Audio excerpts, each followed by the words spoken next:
Bonjour à tous et bienvenue sur Lop Investissement, la chaîne YouTube qui traite les sujets liés à l'investissement avec le sérieux et la rigueur qu'ils méritent. Car ici, nous ne sommes pas là pour spéculer et traiter les sujets et les analyses de manière partielle. Mon objectif est de vous délivrer un contenu de valeur pour tous ceux qui, comme moi, souhaitent réellement investir sur le long terme. Aujourd'hui, je vais vous dévoiler les 3 clés d'optimisation simples qui vous permettront d'optimiser simplement et efficacement votre portefeuille dans le but d'obtenir le portefeuille parfait. Mais concrètement, un portefeuille parfait et optimisé, cela ne veut pas dire grand-chose. Qu'est-ce que signifie avoir un portefeuille parfait? Avoir un portefeuille parfait, selon vous, est-ce avoir la performance du légendaire Warren Buffett avec ses 19,8% de performance de 1965 à aujourd'hui? Ou c'est peut-être, selon vous, d'avoir la résilience incroyable de la stratégie de Charles Gave? Ici, lorsque j'utilise le mot parfait, c'est pour décrire votre portefeuille de la manière la plus optimisée possible. Car je sais que tout comme moi, vous faites preuve de rigueur dans vos choix d'investissement, en sélectionnant rigoureusement vos actions en fonction de vos objectifs et de votre profil investisseur. Du moins, c'est ce que j'espère. L'idée derrière ces choix méticuleux est de réduire notre risque tout en cherchant à optimiser nos performances. Enfin, du moins en théorie. En effet, peut-être que équipondérer ces lignes n'est pas le plus optimal, mais que c'est peut-être une stratégie simple qui vous permettra de surperformer le marché. À titre d'exemple, William Higgins, gérant du fonds Indépendance Expansion, avec 13,1% de performance par an depuis 1992, affirme que vous battriez l'indice du CAC 40 en équipondérant simplement les 40 lignes qui le composent.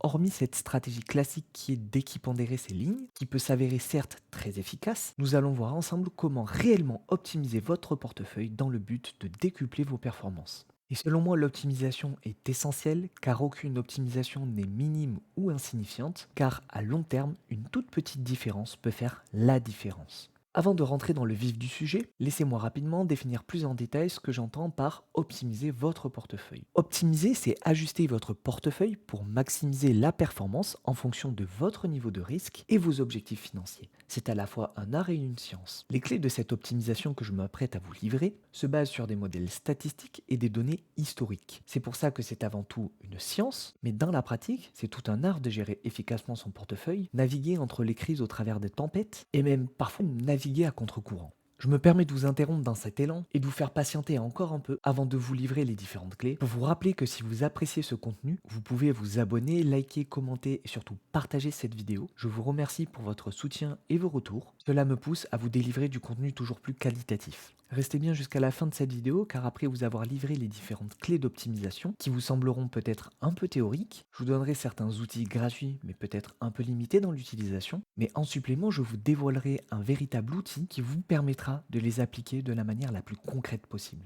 Passons à la première clé d'optimisation, la théorie du portefeuille moderne de Markowitz. Dans les années 1950, Harry Markowitz a développé la théorie du portefeuille moderne. Cette théorie indique comment choisir ses actions pour créer un portefeuille qui donne le meilleur rendement possible avec le moins de risques. La clé de cette théorie, c'est la diversification. Markowitz disait qu'il ne faut pas choisir ses actions une par une, mais qu'il faut les sélectionner en fonction de leur rapport avec les autres actions du portefeuille. En choisissant les actions de cette façon, il est possible de réduire le risque pour le rendement souhaité. Markowitz partait du principe que les investisseurs sont des êtres rationnels, soit qu'ils prennent des décisions logiques et qui n'aiment pas prendre trop de risques. Il partait également du principe que les marchés étaient efficients. Donc pour lui, les deux choses les plus importantes à considérer quand on choisit ses actions, c'est le risque et le rendement. En résumé, selon Markowitz, un investisseur rationnel n'achèterait jamais une action plus risquée qu'une autre si elle offre un rendement plus faible. La théorie du portefeuille moderne de Markowitz part du principe que le rendement d'un portefeuille dépend de la performance de chaque action qu'il contient et de l'importance de chaque action dans le portefeuille. Pour définir le risque, il utilise l'écart type qui montre à quel point le rendement peut varier. Si l'écart type est élevé, les rendements seront très variables, donc il considère que le risque sera important. Dans son modèle pour un portefeuille de 2 actions par exemple, le risque ne dépend pas seulement du risque de chaque action, mais aussi de la façon dont les rendements de ces 2 actions bougent entre elles. C'est ce qu'on appelle la corrélation. En changeant le poids de chaque action dans le portefeuille, on peut voir comment le rendement et le risque changent. En choisissant des actions qui varient de manière différente, donc moins corrélées, on peut essayer de maximiser le rendement tout en minimisant le risque. Si maintenant on modélise ces itérations de portefeuille avec différentes répartitions, on obtient un graphique rendement en fonction de l'écart type de la rentabilité, soit l'écart type de la rentabilité qui est le risque associé au portefeuille. Et à partir de cette série de portefeuilles, nous pouvons déterminer les meilleurs portefeuilles pour un niveau de risque donné. Et ces portefeuilles-là se situent sur une ligne appelée frontière efficiente. Les portefeuilles sur cette ligne nous offrent le meilleur rendement pour un niveau de risque donné.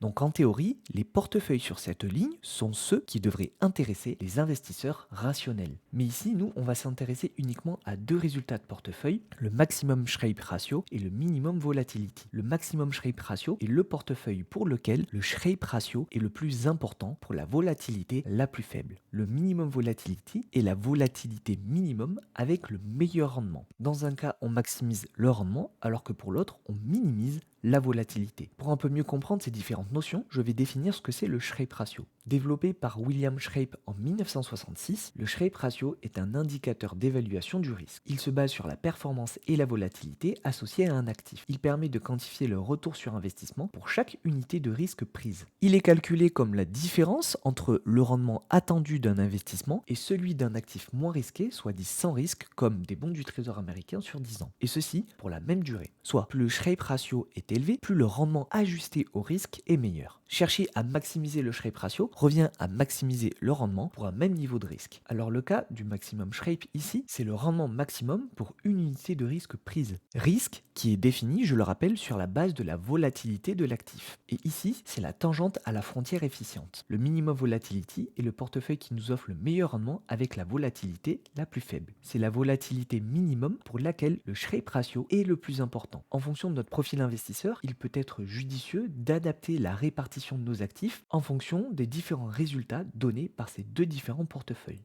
Maintenant que nous avons vu les aspects théoriques, passons à un peu de pratique. Je vous donnerai l'ensemble des liens de cet outil dans ma liste d'emails privés disponible en description. Via cet outil, vous avez la possibilité de sélectionner votre type de portefeuille, donc soit par classe d'actifs, soit par ticker. Ici, vous avez la possibilité de sélectionner les différentes classes telles que Large Cap Value, Large Cap Growth, les différentes Mid Cap, Small Cap aux US ou également des actions à l'international. Vous avez également la possibilité de choisir des obligations ou encore différentes classes d'actifs alternatifs telles que les rates, l'or, les métaux précieux ou autres commodities. Ici, nous allons nous intéresser au ticker pour un portefeuille spécifique. Voici le portefeuille que je vais prendre pour cet exemple. Il sera composé de Realty Income, ExxonMobil, Visa, Apple, Crocs, Génie Electric, Pfizer. Et pour ajouter un aspect défensif à ce portefeuille, je vais choisir British American Tobacco Industry et je vais, pour cet exemple, équipondérer mes lignes. Je souhaite avoir une simulation pour la période la plus longue possible, donc je vais garder les dates de début et de fin proposées par l'outil. Je souhaite me baser sur les performances passées et ici je ne souhaite pas restreindre pour le moment les résultats associés à la simulation. Donc je vais mettre les contraintes à 0. Je lance l'outil de simulation et j'obtiens le résultat suivant.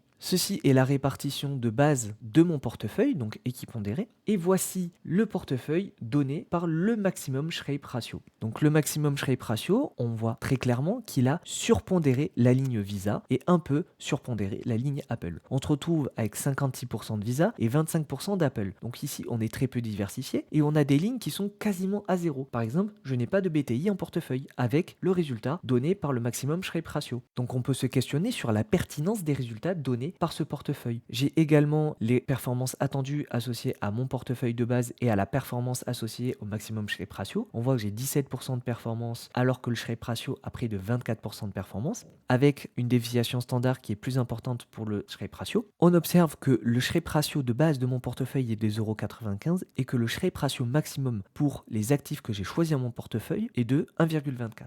On peut observer ici le graphique associé à la frontière efficiente avec les différents actifs, avec leurs risques associés et leurs performances attendues. Ceci est mon portefeuille, les différents actifs et ici la tangente à cette frontière efficiente est le maximum Shrake ratio. Pourquoi on obtient une surpondération de Visa et d'Apple dans les résultats du maximum Shrake ratio? C'est parce qu'on voit qu'ils ont un excellent rendement au vu de la volatilité, donc du risque proposé. Visa a un des top rendements et un très faible risque, pareil à peu près pour Apple. Et pourquoi nous n'avons pas de BTI en portefeuille? C'est parce que le rendement est très faible au vu du risque associé. Le Shrake ratio est très faible. Le Shrake ratio de BTI est de 0,145 alors que le Shrake ratio de Visa lui est de 1. C'est pourquoi on a une surpondération de Visa dans le résultat du portefeuille du maximum Shrake et que nous n'avons pas de BTI en portefeuille. Un exercice intéressant également que je peux faire à présent, c'est que je souhaite avoir une allocation minimale de 5% en portefeuille de chacune de mes lignes et une répartition maximum d'environ 40% afin qu'il ne me donne pas des surpondérations trop importantes. Je relance le test et maintenant, avec les conditions que j'ai mis dans l'outil, j'ai des pourcentages minimum de 5% pour chacune de mes lignes et j'ai au maximum 40% de Visa en portefeuille. Et on voit que la performance du résultat, elle a été bien diminuée puisque maintenant on n'a plus que 21% de rendement alors qu'on avait 24% avec le maximum Shrape et que sur le Shrape ratio de 1,24, maintenant on n'a plus que 1,18 de Shrape ratio. Et si maintenant je regarde le graphique de la frontière efficiente, on a quelque chose de beaucoup plus lisse puisqu'on a restreint les résultats du portefeuille avec une allocation minimale de 5% et au maximum de 40%. Donc on a quelque chose de beaucoup plus équilibré, ce qui fait que la frontière efficiente est beaucoup plus lisse.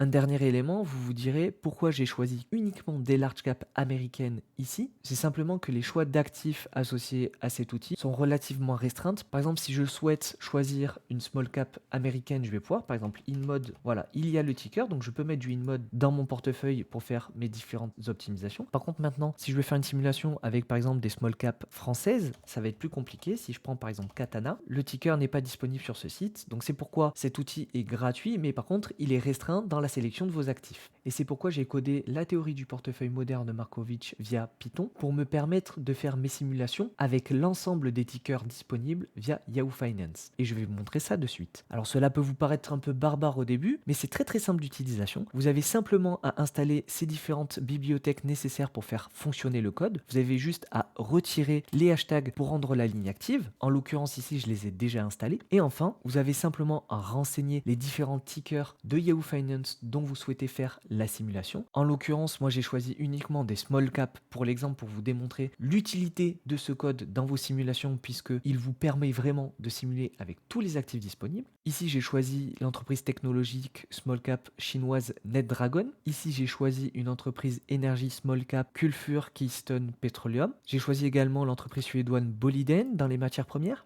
Ici, c'est une small cap qui fabrique des meubles, donc Ethan Allen. En suivant, c'est Sun In Printing Holding, une micro-cap chinoise. Et enfin, j'ai choisi une entreprise de production de tabac indonésienne, Wismilak. Comme j'ai choisi uniquement des small cap, je vais prendre comme indice de référence pour mon comparatif le Vanguard Small Cap Value Index, car je vais pouvoir comparer dans mon code la performance de mes différents portefeuilles avec la performance d'un indice de référence. Je peux renseigner une date de début et une date de fin. Comme c'est des small cap, il faut faire attention à la début de date de cotation sur le marché boursier. Donc là, moi, pour l'exemple, je vais prendre la date de début de 2021 et de 2023 afin de m'assurer d'avoir des données pour l'ensemble de mes tickers juste ici. Et enfin, vous pouvez cliquer sur exécuter pour lancer le code. Voici les différents résultats obtenus pour le portefeuille de small cap que j'ai constitué. Nous avons le résultat associé au minimum volatilité juste ici. Nous avons le maximum Shrape. Alors j'ai également affiché le max return, mais c'est juste pour une indication, elle n'est pas présente dans les différents comparatifs. Vous avez également le détail associé à la répartition du minimum volatility et du maximum Shrape juste ici dans un tableau. Et enfin, vous avez le comparatif de performance entre votre indice de référence et le minimum volatility et le maximum Shrape ratio. Alors on voit qu'il y a certaines petites erreurs associées avec des points très bas. Je pense que c'est dû essentiellement à l'extraction de données de certaines valeurs associées aux différentes small caps que j'ai prises.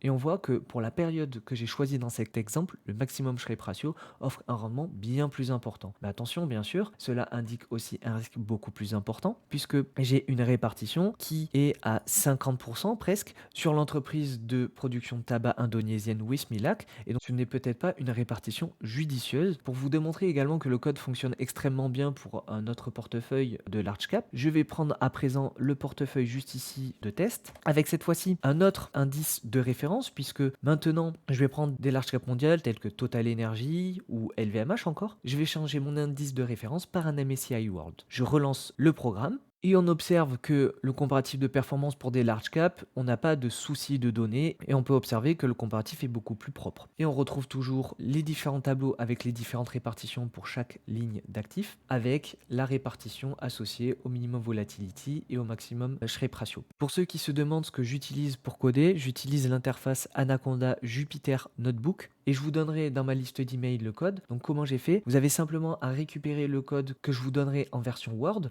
Vous téléchargez Anaconda, vous lancez Jupyterbook. Vous avez simplement à copier-coller le code que je vous partagerai directement ici. Et ensuite à exécuter les simulations avec vos différents tickers que vous souhaitez.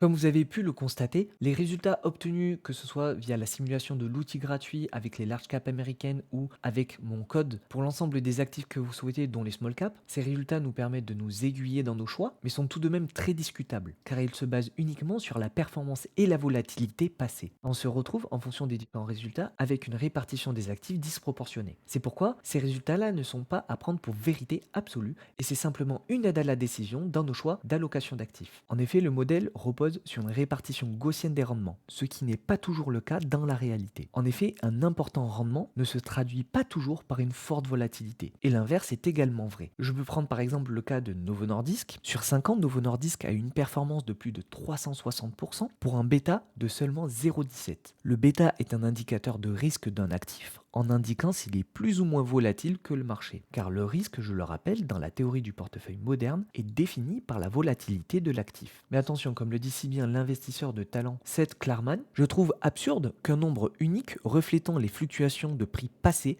puisse décrire intégralement le risque d'un titre. Le bêta présente le risque uniquement du point de vue des prix du marché sans prendre en compte les fondamentaux des entreprises ou les évolutions économiques. C'est pourquoi pour nous investisseurs de long terme, un bêta important n'est pas forcément signe qu'une entreprise est plus risquée. Et même au contraire, dans certains cas, la volatilité peut être notre allié et peut nous permettre même d'en profiter. De plus, dans la réalité, les hypothèses prises pour la théorie du portefeuille moderne de Markowitz peuvent être discutables car la corrélation entre les actifs peuvent être variables, les investisseurs ne sont pas forcément rationnels car sinon ils n'achèteraient pas du Nvidia avec un PER de 220 et les marchés sont loin d'être complètement efficients comme nous avons pu le voir par exemple avec la crise du Covid-19.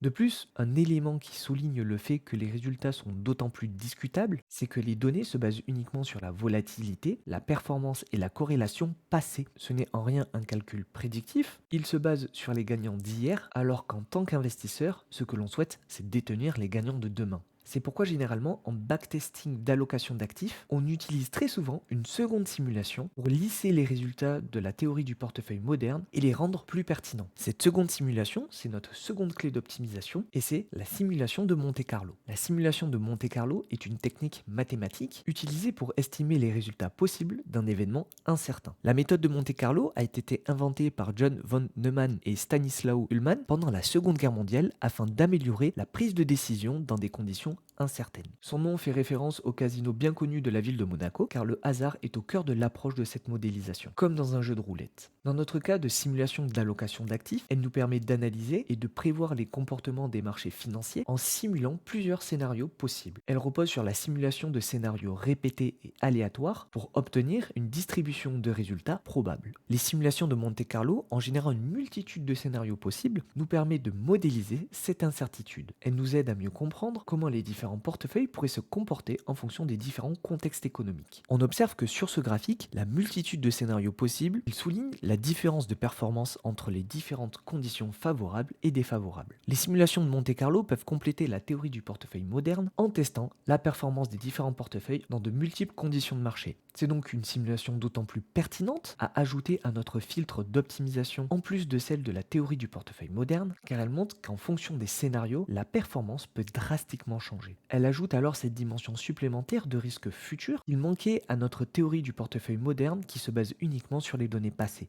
Alors, pour avoir l'étude de backtesting la plus complète possible, utiliser les séries de Monte-Carlo en plus de la théorie du portefeuille moderne est essentiel. C'est comme ça que nous obtiendrons avec ces deux simulations l'allocation pour notre portefeuille la plus optimisée. Je vais maintenant repasser sur l'outil que je vous avais présenté pour la théorie du portefeuille moderne, car ils ont également un outil plus complet pour faire la simulation de Monte-Carlo. Je vais reprendre exactement le même portefeuille que j'avais pris précédemment pour un portefeuille initial de 10 000 $ avec pas de contribution annuelle sur une période de 30 ans. Je vais prendre les résultats avant impôt avec un modèle de simulation basé sur les performances passées. Je ne vais pas réajuster les résultats de mon portefeuille chaque année et je vais me baser également sur l'inflation historique déjà disponible dans le modèle. Je lance la simulation de Monte-Carlo et j'obtiens les résultats suivants. Pour le portefeuille que j'ai renseigné ici, donc mon portefeuille de base, je vais obtenir 5 résultats différents. Le premier résultat est le 10e percentile. C'est le scénario auquel on peut s'attendre dans 90% des cas. Le 25 percentile ou premier quartile, c'est le point médian de la moitié inférieure de la distribution et cela signifie que 25% des résultats se situent en dessous de ces résultats. Le 50e percentile est également appelé la médiane et représente le point médian de la distribution. Cela signifie que 50% des résultats se situent en dessous de ce niveau et que 50% des résultats se situent au-dessus. Le 75e percentile, ou appelé le troisième quartile, représente le point médian de la partie supérieure de la distribution et signifie que 75% des résultats se situent au-dessus de ce niveau. Et enfin, le dernier résultat est le 90e percentile. Il représente le scénario auquel on peut s'attendre dans 10% des cas. Il est généralement utilisé pour estimer le potentiel de rendement pour un niveau de risque ou de confiance élevé. Ce qui va nous intéresser ici, c'est que là, j'ai pris pour mon allocation de base, mais je vais pouvoir également rentrer les différents résultats associés au minimum volatility et au maximum Shrink ratio de ma simulation précédente pour ajouter ce filtre des simulations de Monte-Carlo et estimer si la probabilité de rendement associée à l'allocation des résultats donnés par mes différentes simulations est probable ou non. Soit ce qui va nous intéresser ici, c'est que le rendement donné dans la médiane nous intéresse et nous semble cohérent car ce sont les simulations les plus probables au vu de la simulation de Monte-Carlo. Je vais faire le même exercice avec les résultats donnés que j'avais eu pour le maximum Shrink ratio et voir si les résultats attendus sont plus ou moins probables. Petit détail également, vous avez la possibilité de voir l'évolution des différentes simulations associées aux différentes percentiles de la simulation de Monte-Carlo et on voit que dans le cas le plus extrême, donc le cas où on a 10% de chance que cela se réalise entre guillemets, pour un montant initial de 10 000 $, au bout de 30 ans, vous vous retrouvez avec plus de 14 millions de capital final. Dans le cas où il est plus probable, vous vous retrouvez entre un capital d'environ 1 million à 3 millions 3. Mais pour cela, il faut rester investi sur 30 ans sans retirer de capital et cela est beaucoup plus difficile qu'on ne vous le fait penser généralement sur les différentes plateformes. Donc comme vous pouvez le voir maintenant, j'ai repris les résultats associés au maximum Shrink ratio sans les contraintes et je vais pouvoir lancer la simulation. Et maintenant, on constate que dans les premiers percentiles, nous avons une performance d'environ 22%. Nous pouvons voir que pour les premiers résultats, donc les premiers quartiles, une performance moyenne de 22%. Avec cette fois-ci, au vu de l'allocation prise pour l'exemple de la répartition du maximum Shrink ratio donné par la théorie du portefeuille moderne, on a des montants en fin de période d'investissement qui sont beaucoup plus importants. En résumé, sur cette partie de la modélisation et de la simulation, les avantages de utiliser la théorie du portefeuille moderne et la simulation de Monte-Carlo, c'est qu'elle nous permet d'évaluer plus justement le risque associé. La théorie du portefeuille moderne se concentre sur le risque et le rendement basé sur des données historiques, mais les simulations de Monte-Carlo permettent d'évaluer comment le risque et le rendement peuvent varier à l'avenir. Cela nous offre une vision plus dynamique associée au risque en tenant compte de l'évolution potentielle des conditions de marché. Cela nous permet également d'améliorer notre prise de décision puisqu'en combinant ces deux méthodes, nous avons une meilleure compréhension des risques potentiels et des performances attendues pour notre portefeuille. Mais comme nous avons pu le voir, les résultats de la simulation de la théorie du portefeuille moderne ajustés par les simulations de Monte-Carlo nous donnent parfois des répartitions de portefeuille complètement déséquilibrées. Et nous pouvons nous retrouver avec un portefeuille très peu diversifié, que ce soit géographiquement ou même sectoriellement, si nous suivons aveuglément les résultats donnés par ces simulations. Ce qui nous amène à la troisième clé d'optimisation, l'optimisation sectorielle. Nous ne savons pas de quoi est fait demain, et si quelqu'un vous assure qu'il sait ce qui va se passer demain, vous pouvez partir en courant. L'économie est cyclique et s'accompagne de phases de récession, de ralentissement, d'expansion et de croissance. L'indicateur des phases économiques utilisé ici est le Lending Economic Index et nous permet d'estimer a posteriori les différentes phases et changements du cycle économique. Il se base sur 10 indicateurs comme par exemple les imports-exports, le chômage, le sentiment des consommateurs, les permis de construire accordés, etc. Je vous présente ici cette figure pour vous montrer que les phases font partie intégrante de l'économie. Il n'y a pas d'expansion sans de récession. Cependant, à chaque phase du cycle, comme dans une course ou dans un match de rugby, il y a des perdants, mais il y a aussi des gagnants pour qui leurs activités deviennent plus rentables durant ces phases. Cette idée que pour chaque crise, il y a toujours de grands gagnants est illustrée par cette étude qui indique les différents secteurs qui surperforment en fonction de chaque phase du cycle économique. Nous pouvons décomposer le résultat de cette étude en 4 principales parties. Nous avons dans un premier temps un début de la contraction du cycle économique avec des secteurs qui vont surperformer tels que la consommation courante, donc la consommation défensive ainsi que le domaine de la santé.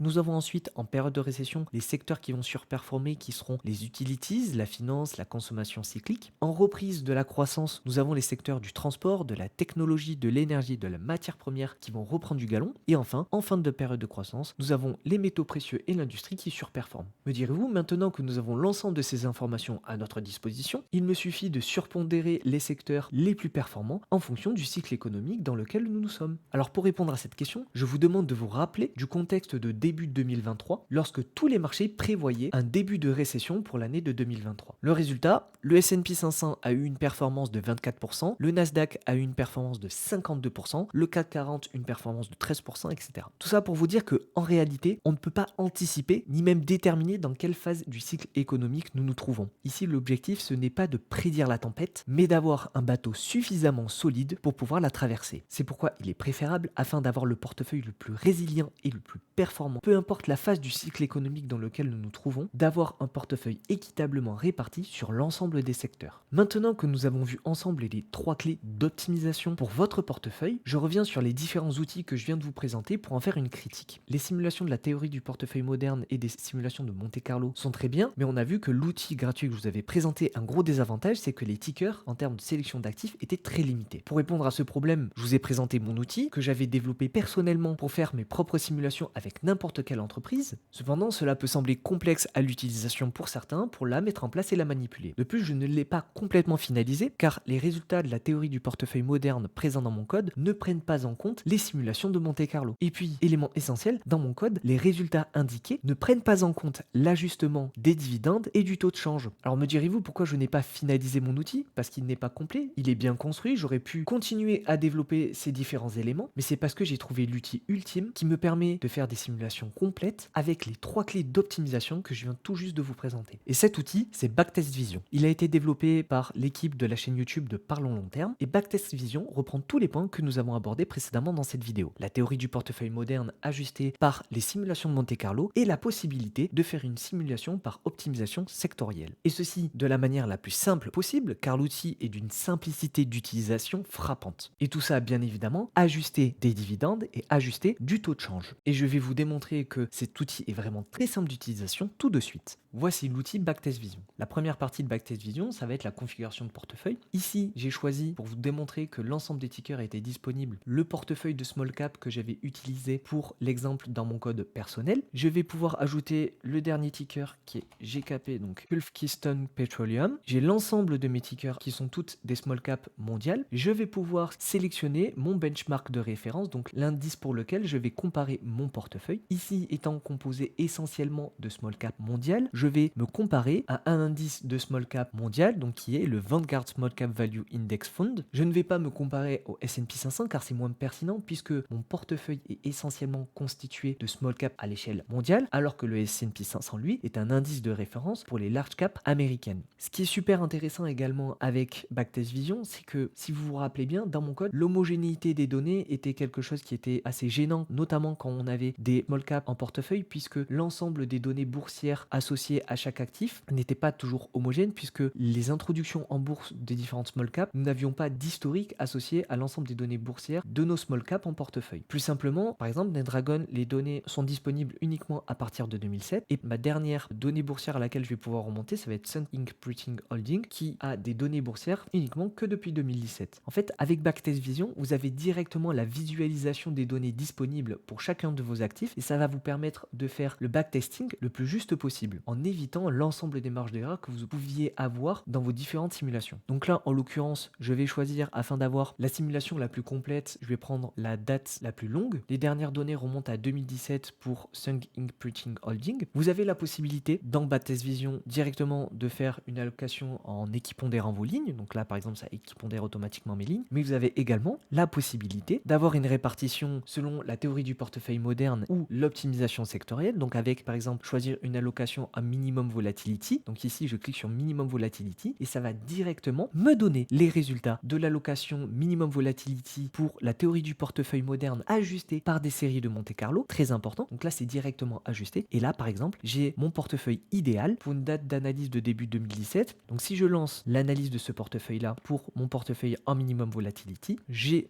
le résultat suivant avec un portefeuille initial de 10 000 $. Donc toutes les simulations ici dans Backtest Vision sont faites pour un portefeuille initial de 10 000 $. J'ai un portefeuille final d'environ 16 000 $ avec une performance moyenne annuelle de 7%, une meilleure année à près de 40%, une pire année à moins 44% et une chute maximum à moins 54%. Ce qui est intéressant, c'est que ma pire année, contrairement à mon indice de référence, est bien moins catastrophique entre guillemets. Par contre, dans mon exemple, la chute maximum associée à mon portefeuille est beaucoup plus importante que celle associée à l'indice. Ce qui est généralement dans le cas d'un portefeuille minimum volatility, pas forcément vrai puisque on choisit une allocation minimum volatility pour avoir une volatilité moindre et donc avoir une chute maximum plus faible que celle de l'indice associé. Et cette chute maximum est peut-être due à la récente baisse associée à mon portefeuille. Je ne sais pas quel actif a chuté drastiquement, mais c'est pourquoi cela nous donne une chute maximum plus importante que notre indice de référence. Et on voit que pour la répartition que j'ai choisie, je surperforme largement mon indice de référence. On a également le score du portefeuille au global avec les différents scores de profitabilité, bilan, dividende, management, valorisation et croissance. On voit que mon portefeuille est relativement solide en termes de profitabilité, bilan, dividende et valorisation. Par contre, sur les aspects de croissance, mon portefeuille n'est pas des plus optimisés, mais ce qui est normal puisque j'ai pris essentiellement des small cap value ici pour l'exemple. Je me retrouve bien sur le minimum volatility au niveau de la frontière efficiente de la théorie du portefeuille moderne de Markovitch. Et enfin, j'ai pour chacune de mes entreprises une répartition par secteur d'un point de vue graphique avec mes différentes small cap, donc essentiellement des small cap avec un petit peu de mid, un petit peu de large, avec également une visualisation par zone géographique de mon portefeuille. Je peux également exporter les différents résultats en PDF, hop, et là quand je clique sur le PDF,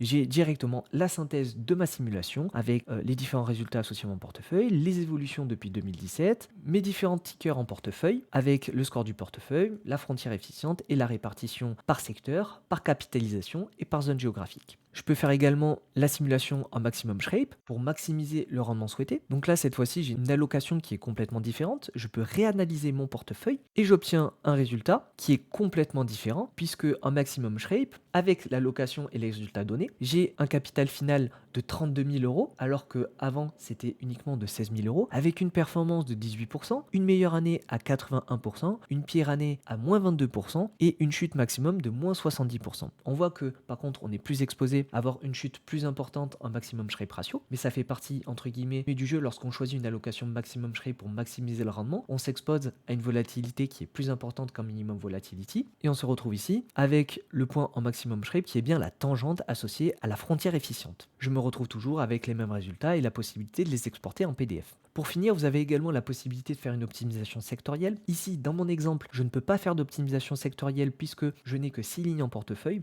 Et donc, nous avions vu que pour faire une optimisation sectorielle complète, il faut être présent sur l'ensemble des secteurs. Comme il y a plus de 14 secteurs différents, il faut que chacune de mes lignes soit présente sur un secteur en particulier pour que je puisse faire tourner sur Backtest Vision l'optimisation sectorielle. C'est pourquoi ici, elle n'est pas applicable, mais vous pouvez rentrer votre portefeuille si vous êtes exposé à l'ensemble des secteurs et faire directement via Backtest Vision une optimisation sectorielle. En plus que cet outil soit l'outil ultime pour toutes vos simulations et optimisations pour votre allocation de portefeuille, il propose 2 masterclass exclusives sur l'allocation et l'optimisation de vos actifs pour approfondir encore plus les éléments abordés dans cette vidéo. Mais ce n'est pas tout, l'outil Backtest Vision s'accompagne aussi d'un groupe communautaire où chaque membre partage son portefeuille, échange sur des pépites qu'ils ont dénichées via l'outil Value Investing Screener ou encore partage leurs conseils et avis sur divers sujets en lien avec l'investissement en bourse à long terme. De plus, en fonction de votre participation sur ce groupe, vous aurez accès à des masterclass inédites pour vous aider à monter en compétences sur l'investissement en bourse. L'outil, le groupe communautaire, les masterclass, voici tout ce dont propose l'outil Backtest Vision. Alors je préviens, je ne suis pas rémunéré pour faire la promotion de cet outil, je suis simplement un utilisateur et comme je le trouve excellent et que c'est selon moi le meilleur du marché, je vous le partage. Sur cette chaîne, je vous partage des informations de qualité liées à l'investissement en bourse à long terme,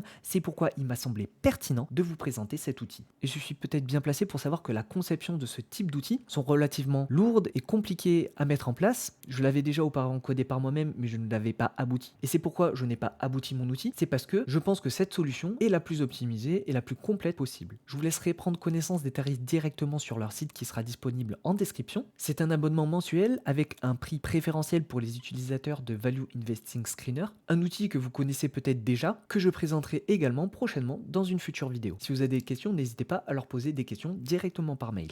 J'espère que cette vidéo vous a plu, que vous avez apprécié l'ensemble des outils que je vous ai présentés, qu'ils soient gratuits ou payants. Je pense maintenant que vous avez toutes les clés à votre disposition pour optimiser votre portefeuille afin de faire de meilleurs choix pour vos investissements. N'hésitez pas si vous souhaitez avoir les liens des outils gratuits que j'ai présentés dans cette vidéo ou même mon code pour la théorie du portefeuille moderne de Markovitch ou les simulations de Monte Carlo. Je vous les partage dans ma liste d'emails privée qui est elle aussi complètement gratuite. Je vous partagerai en plus de ces outils l'ensemble des sources que j'ai utilisées pour faire cette vidéo. Et pour l'outil Backtest Vision, vous retrouverez directement l'ensemble des informations en description. Je vous remercie chaleureusement d'avoir regardé cette vidéo jusqu'à la fin, j'espère qu'elle vous a plu. Encore une fois, n'hésitez pas à commenter, liker, à vous abonner et à partager cette vidéo si elle vous a plu, si vous l'avez trouvée de valeur. Et je vous dis à bientôt pour une prochaine vidéo.